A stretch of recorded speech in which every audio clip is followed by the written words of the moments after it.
The world remembers me as a tyrant, a liberator, a god, and a prisoner. My name has echoed through the centuries, yet few have truly understood the man behind the myth. I was born in Ajaccio, on a small island France had only just acquired. My dreams never fit on a map, and my ambition was my only true compass. I arrived in Paris as a stranger, with an accent they mocked, but I left it as its savior. My life was a storm that reshaped the face of Europe forever. They say I loved power, but the truth is I loved France more. I took a fallen crown from the gutter and placed it upon my head with the edge of a sword as my only law. Sit down now. Let me tell you how a simple Corsican officer became the destiny of all France and history's greatest puzzle. This is my story, written in blood and gold. My first great step toward eternity was taken in the burning sands of the East. I did not just seek to conquer land, I sought to conquer knowledge. In the shadow of the pyramids, I felt the weight of 40 centuries looking down upon us from the heights of time. It was not merely a military campaign, it was a quest for the roots of humanity. I brought with me scientists, artists, and astronomers, for I knew that true power lies not only in cannons, but in understanding the world one seeks to rule. There, among the ruins of forgotten kingdoms, we found the Rosetta Stone and opened a door to the ancient past. Even as the fleet burned at Aboukir and the desert wore down my men, I realized a fundamental truth. To lead mankind, you must first master its history and its greatest mysteries. I was no longer just a general. I was a visionary. Then came the wars that defined my era. At Austerlitz, on the anniversary of my coronation, I was not merely a general, I was an artist, and the snowy battlefield was my canvas. The sun that rose over the Pratzen heights, piercing through the morning mist, shone not only upon my victory, but upon the definitive end of the Holy Roman Empire. I allowed my enemies to believe I was weak. I laid a trap into which they marched in their arrogance.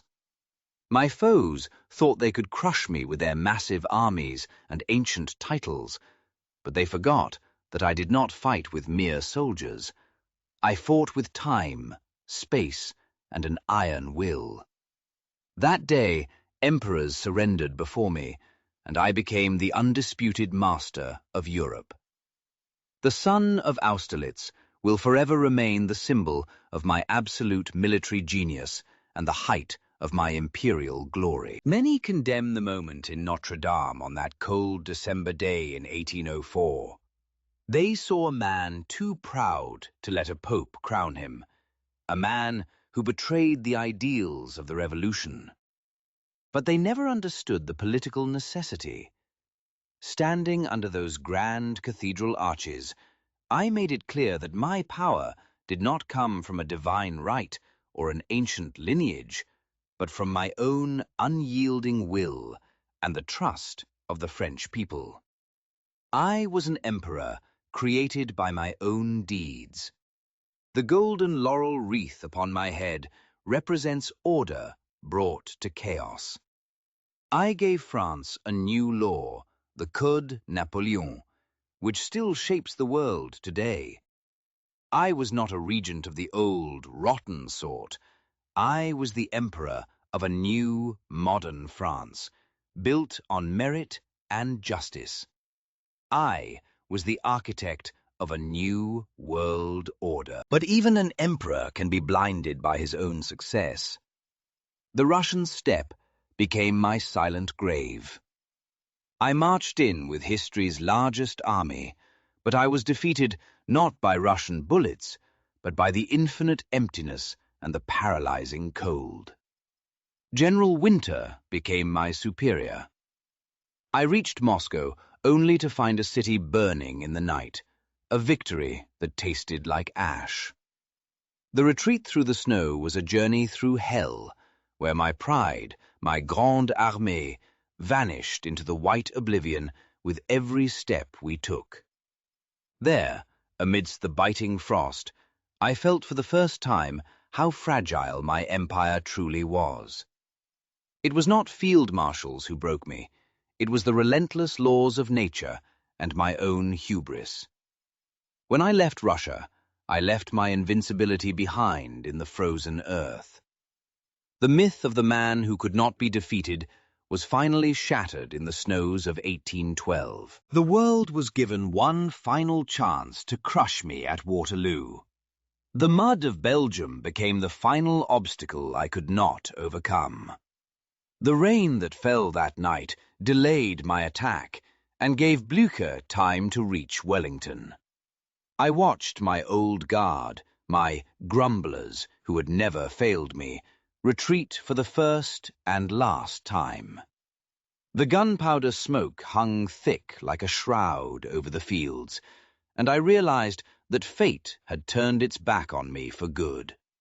It was not just a lost battle, it was the end of an era, the end of the 100 Days, and the end of my dream of a united Europe under a French banner. I fought like a lion, but the wheels of history had rolled past me. When the sun went down over Waterloo that evening, it also set upon my life's work and my power. The curtain fell, and the silence of exile took its place in the gathering dark. Here, at the end of the world, on the damp cliff of Saint Helena, I am once again just a man. The British Guards and the infinite, dark Atlantic are my only companions now. But they cannot imprison my legend.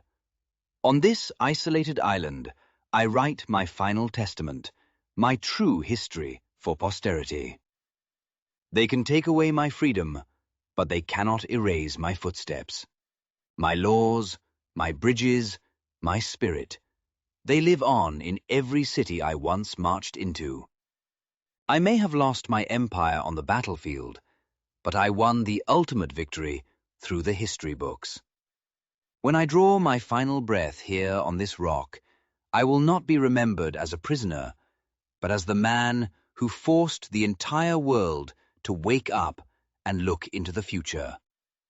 My name is Napoleon, and I am immortal. My empire is not made of land, but of the ideas that still rule the minds of men.